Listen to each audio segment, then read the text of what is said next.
Welcome and welcome back to my YouTube channel. ನಾನು ನಿಮ್ಮ ಸುಷ್ಮಾ ಮಾತಾಡ್ತಾ ಇರೋದು. ಇವತ್ತಿನ ಟಾಪಿಕ್ ಬಂದು ನಿಮ್ಮ ಪರ್ಸನ್ ಕರೆಂಟ್ ಎನರ್ಜೀಸ್, ಅವರ ಥಾಟ್ಸ್, ಅವರ ಫೀಲಿಂಗ್ಸ್ ಏನಾಗಿದೆ ಅಂತ ಅಂದ್ಬಿಟ್ಟು ನೋಡೋಣ. ಆ್ಯಂಡ್ ನಿಮ್ಗೆ ಏನಾದರೂ ಪರ್ಸ್ನಲ್ ಟ್ಯಾರೋ ರೀಡಿಂಗ್ ಬೇಕಿದ್ರೆ ನನ್ನ ಒಂದು ವಾಟ್ಸಪ್ ನಂಬರ್ಗೆ ಕಾಲ್ ಅಥವಾ ಮೆಸೇಜ್ನ ಮಾಡಿ ಪರ್ಸ್ನಲ್ ಟ್ಯಾರೋ ರೀಡಿಂಗ್ನ ಪಡಿಬೋದು. ಆ್ಯಂಡ್ ನಿಮ್ಗೆ ಏನಾದರೂ ಈ ಒಂದು ರೀಡಿಂಗಲ್ಲಿ ಯಾವುದಾದ್ರೂ ಒಂದು ಮೆಸೇಜ್ ರೆಸೊನೇಟ್ ಆಗ್ತಿದೆ, ಅದನ್ನು ಕ್ಲೇಮ್ ಮಾಡ್ಕೋಬೇಕು ಅಂತ ಅಂದರೆ ನನ್ನ ಒಂದು ಕಮೆಂಟ್ ಸೆಕ್ಷನಲ್ಲಿ ನೀವು 111 ಅಂತ ಅಂದ್ಬಿಟ್ಟು ಟೈಪ್ ಮಾಡ್ಬೋದು. ಸೊ ನೋಡೋಣ ನಿಮ್ಮ ಪರ್ಸನ್ ಕರೆಂಟ್ ಎನರ್ಜೀಸ್ ಯಾವ ಥರ ಇದೆ, ಅವ್ರು ಏನು ಫೀಲ್ ಮಾಡ್ತಿದ್ದಾರೆ ಅಂತ ಅಂದ್ಬಿಟ್ಟು.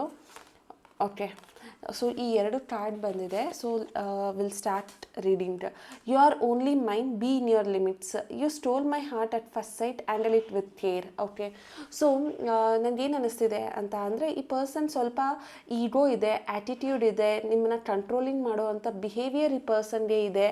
ಆ್ಯಂಡ್ ಈಗಲೂ ಕೂಡ ಈ ಪರ್ಸನ್ ನಿಮ್ಮಿಂದ ದೂರ ಹೋಗಿದ್ರು ಕೂಡ ಅವರು ಏನು ಫೀಲ್ ಮಾಡ್ತಿದ್ದಾರೆ ಅಂತ ಅಂದರೆ, ನೀವು ಆ ವ್ಯಕ್ತಿಗೆ ಮಾತ್ರ ಸೇರಿರೋ ಅಂಥವ್ರು. ನೀವು ಬೇರೆ ಒಂದು ಪರ್ಸನ್ ಜೊತೆ ಮಾತಾಡಬಾರ್ದು, ಬೇರೆಯವ್ರ ಹತ್ರ ನೀವು ವಿಡಿಯೋ ಕಾಲ್ ಅಥವಾ ನಾರ್ಮಲ್ ಕಾಲ್ ಅಥವಾ ಏನು ಮಾತಾಡಬಾರ್ದು, ಆ ಥರ ಈ ಪರ್ಸನ್ ಫೀಲ್ ಮಾಡ್ತಿದ್ದಾರೆ.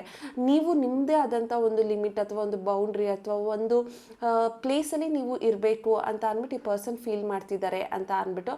ಅಂದರೆ ಈ ಪರ್ಸನ್ಗೆ ಸ್ವಲ್ಪ ನೀವಿಬ್ಬರು ನೋ ಕಾಂಟ್ಯಾಕ್ಟ್ ಸಿಚುವೇಶನಲ್ಲೂ ಇರಬಹುದು, ಆದರೆ ಈ ಪರ್ಸನ್ ನೋ ಕಾಂಟ್ಯಾಕ್ಟಲ್ಲಿ ಇದ್ರೂ ಕೂಡ ಅವ್ರು ಫೀಲ್ ಮಾಡೋದು, ನೀನು ನನ್ನೋಳು, ನೀನು ಬೇರೆಯವ್ರ ಹತ್ರ ಮಾತಾಡಬಾರ್ದು, ನೀನು ಬೇರೆಯವ್ರ ಹತ್ರ ಯಾವುದ್ರ ಬಗ್ಗೆನೂ ಡಿಸ್ಕಸ್ ಮಾಡಬಾರ್ದು, ನಾನು ನಿನ್ನಿಂದ ದೂರ ಹೋಗಿರ್ಬೋದೇನೋ, ಆದರೆ ನೀನು ನಿಂದೇ ಆದಂಥ ಒಂದು ಲಿಮಿಟೇಷನಲ್ಲಿ, ಒಂದು ಬೌಂಡ್ರಿಯಲ್ಲಿ ಐಸೋಲೇಟ್ ಆಗಿ ನಿನ್ನ ಜೀವನನ ನೀನು ಸಾಗಿಸು, ಅದನ್ನು ಬಿಟ್ಟು ನೀನು ಬೇರೆಯವ್ರ ಹತ್ರ ಮಾತಾಡಬಾರ್ದು ಅನ್ನೋ ಫೀಲಿಂಗಲ್ಲಿ ಇದ್ದಾರೆ. ಇನ್ನು ಅಂದರೆ ನೀವು ಆ ಪರ್ಸನ್ಗೆ ಮುಡಿಪಾಗಿದ್ದೀರಾ, ಇನ್ನು ಬೇರೆ ಪರ್ಸನ್ ಜೊತೆ ನೀವು ರಿಲೇಷನ್ಶಿಪ್ಪಲ್ಲೋ ಅಥವಾ ಕಾಂಟ್ಯಾಕ್ಟಲ್ಲೋ ಇರಬಾರ್ದು. ಅಂದರೆ ಅವ್ರು ಮಾತ್ರ ಮೂವ್ ಆನ್ ಆಗೋಗಿರ್ಬೋದು ರಿಲೇಷನ್ಶಿಪ್ಪಲ್ಲಿ, ಬಟ್ ನೀವು ಮಾತ್ರ ಇನ್ನೂ ಮೂವ್ ಆನ್ ಆಗದೇನೆ ಅವ್ರಿಗೋಸ್ಕರನೇ ಕಾಯ್ಕೊಂಡು ವೆಯ್ಟ್ ಮಾಡಬೇಕು ಅನ್ನೋ ಒಂದು ಮೈಂಡ್ಸೆಟ್ಟಲ್ಲಿ ಕೂಡ ಈ ಪರ್ಸನ್ ಇದ್ದಾರೆ. ಅಂದರೆ he or she is very controlling you ಅಂತ ಹೇಳ್ತೀನಿ. ಇನ್ನು ನೆಗೆಟಿವ್ ಪರ್ಸ್ಪೆಕ್ಟಿವಲ್ಲಿ ಹೇಳಬೇಕು ಅಂತ ಅಂದರೆ, ಈ ಪರ್ಸನ್ಗೆ ಒಂದು ಸ್ವಲ್ಪ ಈಗೋ ಇದೆ, ಆ್ಯಟಿಟ್ಯೂಡ್ ಇದೆ. ನೀವು ಅವ್ರ ಲೈಫಲ್ಲಿ ಬೇಡ ಅಂದ್ರೂ ನೀವೇನಾದರೂ ಬೇರೆ ವ್ಯಕ್ತಿ ಜೊತೆ ಮೂವ್ ಆನ್ ಆಗೋಗಿದ್ರೆ ಅವ್ರಿಗೆ ಅದನ್ನು ಡೈಜೆಸ್ಟ್ ಮಾಡ್ಕೊಳಕ್ಕಾಗಲ್ಲ. ಅವ್ರಿಗೆ ಜೆಲಸ್ ಫೀಲ್ ಆಗುತ್ತೆ, ಪೊಸೆಸಿವ್ನೆಸ್ ಫೀಲ್ ಆಗುತ್ತೆ. ಅವ್ರಿಗೆ ಅನಿಸುತ್ತೆ ಇಷ್ಟೇ ಅಲ್ವಾ, ನಾನು ಬಿಟ್ಟರೆ ಇನ್ನೊಬ್ಬರು, ಈ ಥರ ಒಂದು ಮೈಂಡ್ಸೆಟ್ಟಲ್ಲಿ ಈ ಪರ್ಸನ್ನು ನಿಮ್ಮನ್ನು ಯೋಚನೆ ಮಾಡ್ತಿದ್ದಾರೆ. ನೀವು ಬೇರೆಯವ್ರ ಜೊತೆ ಮಾತಾಡಿದ್ರೆ ಅವ್ರಿಗೆ ಇಷ್ಟ ಆಗಲ್ಲ. ಯಾಕೆ ಅಂದರೆ ನೀವು ಅವ್ರಿಗೆ ಮಾತ್ರನೇ ಸಲ್ಲಿರೋ ಅಂತಹ ವ್ಯಕ್ತಿ. ನೀವು ಬೇರೆ ವ್ಯಕ್ತಿಗೆ ಏನಾದರೂ ಟೈಮ್ ಕೊಟ್ಟರೆ ಅಥವಾ ನೀವು ಬೇರೆ ವ್ಯಕ್ತಿ ಜೊತೆ ಮಾತಾಡ್ತಿದ್ರೆ ಈ ಪರ್ಸನ್ಗೆ ಅದು ಇಷ್ಟ ಆಗಲ್ಲ. ಸೊ ಅವ್ರು ಹೇಳ್ತಿದ್ದಾರೆ, ನಿನ್ನ ಲಿಮಿಟಲ್ಲಿ ನೀನಿರು, ನಿನ್ನೂ ಕಂಟ್ರೋಲಿಂಗ್ ಆಗಿರು ಅಂತಲೂ ಹೇಳ್ತಿದ್ದಾರೆ. ಆ್ಯಂಡ್ ಆಲ್ರೆಡಿ ರಿಲೇಷನ್ಶಿಪ್ಪಲ್ಲಿದ್ದರೆ ಆ ವ್ಯಕ್ತಿ ನಿಮ್ಮನ್ನು ಕಂಟ್ರೋಲ್ ಮಾಡೋದಕ್ಕೆ ಟ್ರೈ ಮಾಡ್ತಿದ್ದಾರೆ. ನೀನು ನನಗೆ ಮಾತ್ರನೇ ಸೇರಬೇಕು, ನೀನು ಬೇರೆಯವ್ರ ಹತ್ರ ಮಾತಾಡಬಾರ್ದು, ಬೇರೆಯವ್ರ ಹತ್ರ ಇರಬಾರ್ದು ಅನ್ನೋ ಒಂದು ಮನಸ್ಥಿತಿಯಲ್ಲೂ ಕೂಡ ಈ ಪರ್ಸನ್ ಇದ್ದಾರೆ. So in a relationship or not in a relationship, ಎರಡೂ ಥರ ವ್ಯಕ್ತಿಗಳು ಈ ವಿಡಿಯೋನ ನೋಡ್ತಾ ಇದ್ರೆ ನಿಮ್ಮ ಪಾರ್ಟ್ನರ್ ನಿಮ್ಮನ್ನು ಕಂಟ್ರೋಲ್ ಮಾಡ್ತಿದ್ದಾರೆ ಅಂತ ಅಂದ್ಬಿಟ್ಟು ಇದ್ರ ಅರ್ಥ. ಓಕೆ, ಆ್ಯಂಡ್ ಇಲ್ಲಿ ಇನ್ನೊಂದು ಬರ್ತಾ ಇದೆ, you stole my heart at first sight, handle it with care ಅಂತ ಅಂದ್ಬಿಟ್ಟು. ಅಂದರೆ ಇದ್ರ ಅರ್ಥ, ಈ ಪರ್ಸನ್ ಪ್ರೀತಿನ ನೀವು ಆಲ್ರೆಡಿ ಪಡೆದ್ಬಿಟ್ಟಿದ್ದೀರಾ, ಅವರ ಹೃದಯನ ನೀವು ಗೆದ್ಬಿಟ್ಟಿದ್ದೀರಾ. ಅದರಲ್ಲೂ ಫಸ್ಟ್ ಸೈಟಲ್ಲೇ, ಲವ್ ಅಟ್ ಫಸ್ಟ್ ಸೈಟಲ್ಲೇ ಆ ಪರ್ಸನ್ ಮನಸ್ಸು ನಿಮಗೆ ಕೊಟ್ಬಿಟ್ಟಿದ್ದಾರೆ ಅಂತ ಅಂದ್ಬಿಟ್ಟು ಆ ಪರ್ಸನ್ ಫೀಲ್ ಮಾಡ್ತಿದ್ದಾರೆ. ನೀವು ಅದನ್ನು ಈಗಲೂ ಕೂಡ ಕೇರ್ ಮಾಡಬೇಕು. ಈಗಲೂ ಅವರು ನೋ ಕಾಂಟ್ಯಾಕ್ಟಲ್ಲಿ ಇರ್ಬೋದು ಅಥವಾ ಜಗಳ ಆಡ್ತಿರ್ಬೋದು, ನೀವು ಅದನ್ನು ಈಗಲೂ ಹ್ಯಾಂಡಲ್ ಮಾಡಬೇಕು. ನೀವು ಮೂವ್ ಆನ್ ಆಗೋದು ಅವ್ರಿಗೆ ತಡ್ಕೊಳ್ಳೋದಕ್ಕಾಗಲ್ಲ.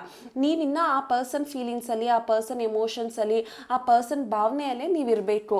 ಯಾಕೆ ಅಂದರೆ ಆ ಪರ್ಸನ್ನದು ಅಂದ್ಕೊಂಡಿದ್ದಾರೆ, ನಾನು ಮೂವ್ ಆನ್ ಆಗಿರ್ಬೋದು, ಆದರೆ ನನ್ನ ಪ್ರೀತಿ ನಿನ್ನ ಹತ್ರನೇ ಇದೆ, ನೀನು ಹೇಗೆ ನನ್ನನ್ನು ಬಿಟ್ಟು ಮುಂದೆ ಹೋಗ್ತೀಯಾ, ನೀನು ಹೇಗೆ ಬೇರೆ ವ್ಯಕ್ತಿನ ನೋಡ್ತೀಯಾ, ನೀನು ನನ್ನೋಳು ಆಗಿದ್ದಾಗ you need to take care of that relationship ಅಲ್ವಾ. ನಾನು ದೂರ ಹೋಗಿರ್ಬೋದು, ಆದರೆ ನನ್ನ ಪ್ರೀತಿ ನಾನು ನಿನಗೆ ಕೊಟ್ಟಿದ್ದೀನಲ್ವಾ, ಅದನ್ನು ನೀನು ಉಳಿಸ್ಕೋ ಅನ್ನೋ ಒಂದು ಮೈಂಡ್ಸೆಟ್ಟಲ್ಲಿ ಈ ಪರ್ಸನ್ ಇದ್ದಾರೆ ಅಂದ್ಬಿಟ್ಟು ಅನ್ನಿಸ್ತಾ ಇದೆ. Your cute smile attracts me towards you ಅಂತ ಬರ್ತಿದೆ. ಅಂದರೆ ಈ ಪರ್ಸನ್ನು ನಿಮ್ಮ ಒಂದು ಸ್ಮೈಲ್ ಅಥವಾ ನಿಮ್ಮ ಒಂದು ಬಿಹೇವಿಯರ್ ಅಥವಾ ನೀವು ಹಾಕೊಳ್ಳೋ ಡ್ರೆಸ್ಸಿನ ಸೆನ್ಸ್, ನಿಮ್ಮ ಒಂದು ಅಟ್ರಾಕ್ಷನ್ ಬಿಹೇವಿಯರ್ ಏನಿದೆ ಅದಕ್ಕೆ ಈ ಪರ್ಸನ್ ತುಂಬ ಅಟ್ರಾಕ್ಟ್ ಆಗಿದ್ದಾರೆ. ಈಗಲೂ ಕೂಡ ಅವರು ಮತ್ತು ನೀವು ನೋ ಕಾಂಟ್ಯಾಕ್ಟ್ ಸಿಚುವೇಷನಲ್ಲಿದ್ದರೆ ಈ ಪರ್ಸನ್ ಇನ್ನೂ ನಿಮ್ಮ ಒಂದು ಕಡೆ ಒಂದು ಅಬ್ಸೆಷನ್ ಇದೆ, ಒಂದು ಅಟ್ರಾಕ್ಷನ್ ಇದೆ ಅನ್ನುವಂಥದ್ದು ಕಾಣಿಸ್ತಾ ಇದೆ. ಅಂದರೆ ಈ ಪರ್ಸನ್ ಇನ್ನೂ ನಿಮ್ಮ ಕಡೆ ಅವರ ಫೀಲಿಂಗ್ಸ್ ಅನ್ನುವಂಥದ್ದು ಇದೆ ಅಂತ ಅಂದ್ಬಿಟ್ಟು. ದ ಅರ್ಮಿಟ್ ಕಾರ್ಡ್ ಅಂತ ಅಂದರೆ ಈ ಪರ್ಸನ್ ಒಂಥರ ಅವ್ರನ್ನ ಅವರು ನಿಮ್ಮಿಂದ ದೂರ ಮಾಡ್ಕೊಂಡಿದ್ದಾರೆ. ಅವರ ಲೈಫಲ್ಲಿ ಅವರು ಲೋನ್ಲಿ ಆಗಿದ್ದಾರೆ, ಐಸೋಲೇಟ್ ಆಗಿದ್ದಾರೆ, ಯಾರ ಜೊತೆನೂ ಇಂಟ್ರ್ಯಾಕ್ಟ್ ಮಾಡೋದಕ್ಕೆ ಇಷ್ಟಪಡ್ತಾ ಇಲ್ಲ, ಅವ್ರ ಬಗ್ಗೆನೇ ಅವ್ರು ತಿಳ್ಕೊಳ್ಳೋದಕ್ಕೆ ವೆಯ್ಟ್ ಮಾಡ್ತಿದ್ದಾರೆ. ಅವರು ಹಣನ ಅಥವಾ ಫ್ಯಾಮಿಲಿನ ಅಥವಾ ಈ ಥರ ಅವರು ಇಂಟ್ರೋಸ್ಪೆಕ್ಟ್ ಮಾಡ್ತಿದ್ದಾರೆ, ಅವ್ರ ಬಗ್ಗೆ ಅವರು ಅರ್ಥ ಮಾಡ್ಕೊಳ್ತಿದ್ದಾರೆ. ನೀವು ಆ ವ್ಯಕ್ತಿಗೆ ಬೇಕಾ ಅನ್ನೋದನ್ನ ಅವ್ರನ್ನ ಯೋಚನೆ ಮಾಡ್ತಿದ್ದಾರೆ. ಪ್ರಿಯಾರಿಟಿ ನೀವು ಆಗಿಲ್ಲ ಅನ್ನೋದಂತೂ ನಿಜ. ಅಂದರೆ ಮೇ ಬಿ ಈಗ ಪ್ರೆಸೆಂಟ್ ಸಿಚುವೇಷನಲ್ಲಿ ಈ ಪರ್ಸನ್ ನಿಮ್ಮಿಂದ ದೂರ ಹೋಗಿದ್ದಾರೆ ಅಂತ ಅಂದರೆ ಈ ಪರ್ಸನ್ಗೆ ನೀವು ಪ್ರಿಯಾರಿಟಿ ಅಲ್ಲ. ಯಾಕೆ ಅಂದರೆ ಅವ್ರದ್ದೇ ಆದಂಥ ಒಂದು ಪ್ರಿಯಾರಿಟಿ ಇದೆ. ಅವರು ಸೆಲ್ಫ್ ಲವಿಂಗ್ ಪರ್ಸನ್, ಅಂದರೆ ಸ್ವಲ್ಪ ಸೆಲ್ಫಿಶ್, ಸೆಲ್ಫ್ ಅಬ್ಸೆಸ್ಡ್ ಅಂತ ಹೇಳ್ತೀವಿ ಇಂಥ ವ್ಯಕ್ತಿಗಳನ್ನ. ಆ ಥರ ಅವ್ರ ಬಗ್ಗೆ ಅವರು ತಿಳ್ಕೊಳ್ಳೋದಕ್ಕೆ, ಅವರ ಲೈಫ್ ಉದ್ಧಾರ ಆಗೋದಕ್ಕೆ ಅಥವಾ ಅವರು ಸೇಫ್ ಝೋನಲ್ಲಿ ಇರೋದಕ್ಕೆ ನಿಮ್ಮನ್ನು ದೂರ ಮಾಡ್ಕೊಂಡಿದ್ದಾರೆ ಅಂತ ಅಂದ್ಬಿಟ್ಟು ಆ ಪರ್ಸನ್ ಹೇಳ್ತಾ ಇದ್ದಾರೆ. ಅಂದರೆ ಕೆಲವೊಂದು ಸರಿ ಅವರ ಜೀವನದಲ್ಲಿ ನಿಮ್ಮಿಂದ ಅವರು ದೂರ ಹೋಗಿದ್ದೇ ಅವರಿಗೆ ಒಳ್ಳೇದಾಯಿತು ಅಂತಲೂ ಆ ಪರ್ಸನ್ ಫೀಲ್ ಮಾಡ್ತಿದ್ದಾರೆ. ಬಿಕಾಸ್ ಹಾಗಾಗಿ ಈ ಪರ್ಸನ್ ಅವರ ಲೈಫಲ್ಲಿ ಖುಷಿ ನೆಮ್ಮದಿಯಾಗಿ ಇರ್ಬೋದು ಅಂತ ಅಂದ್ಬಿಟ್ಟು. 3 ಆಫ್ ಪೆಂಟಿಕಲ್ಸ್ ಅಂತ ಬರ್ತಾ ಇದೆ. 3 of pentacle is not a good card ನನ್ನ ಪ್ರಕಾರ. ಅಂದರೆ ಕೆಲವೊಬ್ರು ಹೇಳ್ತಾರೆ ಇದು ಟೀಮ್ ವರ್ಕ್ ಅಥವಾ ಕೆಲವೊಂದು ಸರಿ ಎಲ್ಲರ ಜೊತೆನೂ ಡಿಸ್ಕಸ್ ಮಾಡೋದು, ಮೀಟಿಂಗ್ ಮಾಡೋದು, ಫೀಲಿಂಗ್ಸ್ನ ಶೇರ್ ಮಾಡಬಹುದು ಅನ್ನೋದು. ಬಟ್ ರಿಲೇಷನ್ಶಿಪ್ ಅಂತ ಬಂದಾಗ 3 ಆಫ್ ಪೆಂಟಿಕಲ್ಸ್ ಅಂತ ಅಂದರೆ ಅದು ಜಸ್ಟ್ ಒಂದು ಥರ್ಡ್ ಪಾರ್ಟಿ ಸಿಚುವೇಶನ್ ಥರನೂ ಫೀಲ್ ಆಗುತ್ತೆ ನನಗೆ. ಅಂದರೆ ನಿಮ್ಮಿಬ್ಬರ ಮಧ್ಯೆ ಮೂರನೇ ವ್ಯಕ್ತಿ ಕೂಡ ಎಂಟರ್ ಆಗಿರ್ತಾರೆ ಅನ್ನುವಂಥ ಒಂದು ಮನಸ್ಥಿತಿ ಅದು. ಕರ್ಕಾಟಕ ರಾಶಿ, ಕನ್ಯಾ ರಾಶಿ, ವೃಷಭ ರಾಶಿ ಯಾರಿದ್ದೀರಾ, ನಿಮ್ಮ ಪಾರ್ಟ್ನರ್ ಸ್ವಲ್ಪ ಫಿನಾನ್ಷಿಯಲಿ ಯೋಚನೆ ಮಾಡೋದ್ರ ಜೊತೆಗೆ ಥರ್ಡ್ ಪಾರ್ಟಿ ರಿಲೇಷನ್ಶಿಪ್ಪಲ್ಲೂ ಇರೋ ಹಾಗೆ ಕಾಣಿಸ್ತಾ ಇದೆ. ಆ್ಯಂಡ್ ಅವರು ನಿಮ್ಮ ಹತ್ರ ಫ್ರೆಂಡ್ ಅಂತ ಯಾರ ಜೊತೆ ಇವ್ರು ನನ್ನ ಫ್ರೆಂಡ್, ಇವ್ರ ಹತ್ರ ನಾನು ಮಾತಾಡ್ತಿದ್ದೀನಿ ಅಂತ ಹೇಳ್ತಿದ್ದಾರೋ ಅವ್ರ ಜೊತೆನೇ ರಿಲೇಷನ್ಶಿಪ್ಪಲ್ಲಿ ಇರೋವಂತಹ ಚಾನ್ಸಸ್ ಕೂಡ ಇದೆ. ಅವ್ರ ಹತ್ರ ಇವರು ಸ್ವಲ್ಪ ಕ್ಲೋಸ್ ಬಾಂಡಿಂಗ್ನ ಬೆಳೆಸ್ಕೊಳ್ತಾ ಇದ್ದಾರೆ ಅಂತ ಅಂದ್ಬಿಟ್ಟು ಇಲ್ಲಿ ಅನ್ನಿಸ್ತಾ ಇದೆ. ಅಂದರೆ ನಿಮಗೆ ಕೊಡಬೇಕಾಗಿರೋವಂಥ ಎಫರ್ಟ್ಸ್ನ ಅವ್ರಿಗೆ ಯಾರು ನನಗೆ ಇವ್ರ ಫ್ರೆಂಡ್, ನಾನು ಇವ್ರ ಜೊತೆ ಕ್ಯಾಶುವಲ್ ಆಗಿ ಮಾತಾಡ್ಬೋದು ಅಂತ ಅಂತಿದ್ರಲ್ಲ, ಅವ್ರ ಜೊತೆನೇ ಈಗ ರಿಲೇಷನ್ಶಿಪ್ಪಲ್ಲಿ ಇರೋವಂಥ ಚಾನ್ಸಸ್ ಇದೆ ಅಂತ ಅಂದ್ಬಿಟ್ಟು ಅವ್ರು ಹೇಳ್ತಿದ್ದಾರೆ. ಅಂದರೆ ಅವರ ಒಂದು ಮೈಂಡ್ಸೆಟ್ಟಲ್ಲಿ ನಿಮಗಿಂತ ಯಾರೋ ಇನ್ನೊಬ್ರು ಪ್ರಿಯಾರಿಟಿ ಆಗಿರೋವಂಥ ವ್ಯಕ್ತಿ ಇದ್ದಾರೆ ಅನ್ನೋದು ಹೇಳ್ಕೊಳ್ತಿದ್ದಾರೆ. ಇಂಡೈರೆಕ್ಟ್ಲಿ ಅವರ ಫೀಲ್ ಮಾಡ್ತಾ ಇದ್ದಾರೆ. ಬಟ್ ನಿಮ್ಮ ಮೇಲೆ ಇರೋವಂಥದ್ದು ಒಂದು ಅಟ್ರಾಕ್ಷನ್ ಅಥವಾ ಒಂದು ಸ್ಪಾರ್ಕ್ ಇದೆ. ಆದರೆ ಒಂದು ನ್ಯೂ ಬಿಗಿನಿಂಗ್ ಅನ್ನೋದಕ್ಕಿಂತ ಅಥವಾ ನಿಮ್ಮ ರಿಲೇಷನ್ಶಿಪ್ನ ಹೋಲ್ಡ್ ಮಾಡಬೇಕು ಅನ್ನೋದಕ್ಕಿಂತ ನಿಮ್ಮ ಮೇಲೆ ಒಂದು ಅಟ್ರಾಕ್ಷನ್ ಅಥವಾ ಒಂದು ಇನ್ಫ್ಯಾಕ್ಚುಯೇಷನ್ ಅನ್ನುವಂಥದ್ದು ತುಂಬ ಇದೆ ಅನ್ನುವಂಥದ್ದು ಕಾಣಿಸ್ತಾ ಇರೋವಂಥದ್ದು. ಈ ಪರ್ಸನ್ ನಿಮ್ಮನ್ನು ನೋಡ್ತಾ ಇರೋ ರೀತಿನೇ ಬೇರೆ ಥರ. ಆ್ಯಂಡ್ ಆಲ್ಸೋ ಈ ಒಂದು ರಿಲೇಷನ್ಶಿಪ್ಪಲ್ಲಿ ಅವರು ನಿಮ್ಮನ್ನು ಕಂಟ್ರೋಲ್ ಮಾಡ್ತಿರ್ಬೋದು ಅಥವಾ ನಿಮ್ಮಿಂದ ಆ ಪರ್ಸನ್ ದೂರ ಆಗಿರಬಹುದು. ಆದರೆ ಆ ಪರ್ಸನ್ ಆದಾಗ ನಿಮ್ಮ ಬಗ್ಗೆನೂ ಯೋಚನೆ ಮಾಡ್ತಾರೆ. ಯಾಕೆ ಅಂದರೆ ಹ್ಯಾಂಡ್ಮ್ಯಾನ್ ಅಂತ ಅಂದರೆ ಕೆಲವೊಂದು ಸರಿ ಅವರು ಯಾವುದೇ ಒಂದು ಆ್ಯಕ್ಷನ್ ತೊಗೊಳೋದಕ್ಕೆ ಇಷ್ಟಪಡಲ್ಲ, ಏನೇ ಒಂದು ಪರ್ಟಿಕ್ಯುಲರ್ ಥಿಂಗ್ಸ್ನ ಮಾಡೋದಕ್ಕೆ ಇಷ್ಟಪಡಲ್ಲ, ಅಥವಾ ನಿಮ್ಮನ್ನ ಪಡ್ಕೊಳ್ಳೋದಕ್ಕೆ ಏನೋ ಒಂದು ಎಫರ್ಟ್ಸ್ನ ಹಾಕೋದಕ್ಕೆ ಇಷ್ಟಪಡಲ್ಲ.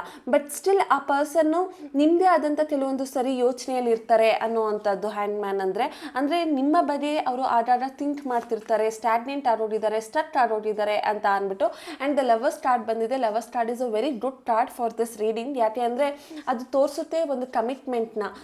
ನಿಮ್ಮಿಬ್ಬರ ಮೇಲೆ ಒಂದು ರಿಲೇಷನ್ಶಿಪ್ ಎಷ್ಟು ಸ್ಟ್ರಾಂಗ್ ಆಗಿದೆ, ನಿಮ್ಮ ಬಾಂಡಿಂಗ್ ಎಷ್ಟು ಚೆನ್ನಾಗಿದೆ, ಎಷ್ಟು ಕ್ಲೋಸ್ ಬಾಂಡಿಂಗ್ ಇದೆ, ನಿಮ್ಮಿಬ್ಬರ ಮಧ್ಯೆ ರಿಯಲ್ ಫೀಲಿಂಗ್ಸ್ ಇದೆಯಾ ಅಂತ. ಸೊ ಆ ಪರ್ಸನ್ ಫೀಲ್ ಮಾಡ್ತಿದ್ದಾರೆ ನಿಮ್ಮ ಮೇಲಿರೋ ಒಂದು ಅಟ್ರಾಕ್ಷನ್ ಅಥವಾ ಒಂದು ಅಫೆಕ್ಷನ್ ಅಥವಾ ಒಂದು ಫೀಲಿಂಗ್ ಆ ಪರ್ಸನ್ಗೆ ನಿಮ್ಮ ಹತ್ರ ರಿಯೂನಿಯನ್ ಆಗಬೇಕು ಅನ್ನುವಂಥದ್ದು ಕೂಡ ಅನಿಸುತ್ತೆ. ಆ್ಯಂಡ್ ಈ ಪರ್ಸನ್ ನಿಮ್ಮನ್ನು ತುಂಬಾ ಕೇರ್, ಕನ್ಸರ್ನ್ ತೋರಿಸ್ಬೇಕು, ನಿಮ್ಮ ಹತ್ರ ಬರಬೇಕು, ನಿಮ್ಮ ಹತ್ರ ಮಾತಾಡಬೇಕು ಅಂತಲೂ ಫೀಲ್ ಮಾಡ್ತಿದ್ದಾರೆ ಅಂತ ಅನ್ನಿಸ್ತಾ ಇದೆ. ಈ ಒಂದು ರಾಶಿ ಪ್ರಕಾರ ಹೇಳಬೇಕು ಅಂದರೆ ಕರ್ಕಾಟಕ ರಾಶಿ, ವೃಶ್ಚಿಕ ರಾಶಿ, ಮೀನ ರಾಶಿ ಆಗಿರ್ತಾರೆ. ಅವರ ಒಂದು ಡೇಟ್ ಆಫ್ ಬರ್ತ್ ಬಂದು 6/15/24 ಆಗಿರುತ್ತೆ.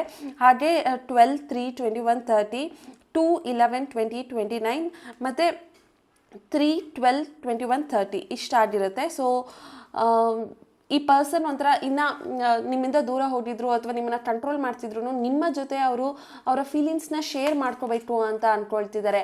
ಆದರೆ ಆ ಪರ್ಸನ್ ಪೇಜ್ ಆಫ್ ವಾಂಡ್ಸ್ ಬರ್ತಿದೆ ಅಂತ ಅಂದರೆ ಕಮಿಟ್ಮೆಂಟ್ ಕೊಡೋದಕ್ಕೆ ರೆಡಿ ಇರಲ್ಲ, ಆದರೆ ನಿಮ್ಮ ಹತ್ರ ಅವರ ಫೀಲಿಂಗ್ಸ್ನ ಎಕ್ಸ್ಪ್ರೆಸ್ ಮಾಡ್ಕೊಳ್ಳೋದಕ್ಕೆ ಇಷ್ಟಪಡ್ತಾರೆ ಅನ್ನುವಂಥದ್ದು ಕಾಣಿಸ್ತಾ ಇರೋವಂಥದ್ದು.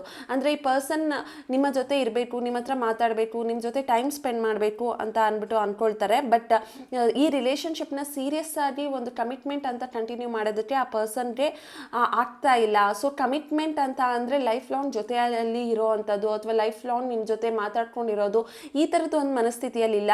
They might feel like they need to come back but not like permanently, just like temporary ಅಂತ ಅನ್ನಿಸ್ತಾ ಇದೆ.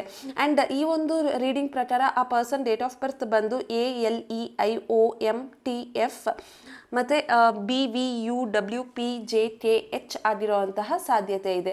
ಈ ಒಂದು ರೀಡಿಂಗ್ ನಿಮ್ಗೆ ಏನಾದರೂ ರೆಸೊನೇಟ್ ಆಗಿದ್ರೆ ನನಗೆ ನನ್ನ ಒಂದು ಕಮೆಂಟ್ ಸೆಕ್ಷನಲ್ಲಿ ತಿಳಿಸಿ. Thank you.